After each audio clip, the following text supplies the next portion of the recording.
সুয়েল, এনু কি করস রে? কেডা কেরামত? এই যে ভাই এই গাছটা কিনছি শুনলাম টিয়া দা বিক্রি করিয়া কয়েকটা টিয়া উপার্জন করবো, এই জন্য দেখতেছি গাছটার ভিতরে এই খেরের নুরা ডাবটা চাইতেছি যাতে দ্রুত গতিতে ফাটে, নিয়ে বাজারও বিক্রি করবো। কি কস এটা? তুই 16,000 টাকা দিয়ে কিনছ? হ্যাঁ, 16,000 টিয়া দা। তুই কি বুকা নাকি? এই গাছটা তুই কাটল গাছ 16,000 টাকা দিয়ে কিনেছ? গাছ হয় নাকি না কাটল হুদা? না, হুদা কাটলি গাছ বেড়া থাকতো।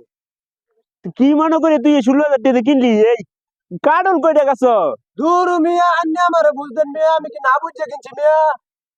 আন্যা আমারে কি বুঝা পারাইছুন মিয়া? আমি এটার ব্যবসা করে বড় হয়েছি এত্তানি। তাই নাকি? কাটলের বাজার চড়া নাকি না? কাটল বাজার চড়াতেও কাটে বড়াতেও কাটে, তা আমি বিক্রি করবো। আপনি আইসুন জিগাবার লেগে আমার আপনার কাছে বললাম 16,000 টাকা দিয়ে কিনছি।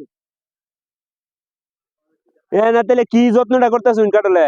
যত্ন করতেছি, খের বান্ধাছি যাতে দ্রুত গতিতে পাহে, এটা নিয়ে বাজারও বেচবো। আহা, মানুষের কি বুদ্ধি দেহ! এ খের বাংলা কাটল ভাইকে যায়। এটা তোর কেডা কইছে? এটা মানে আগের এটার মানে যুগ, মানে খেরটা বানলে কাটলটা দ্রুত গতিতে পাকবো, তারপর বাজারে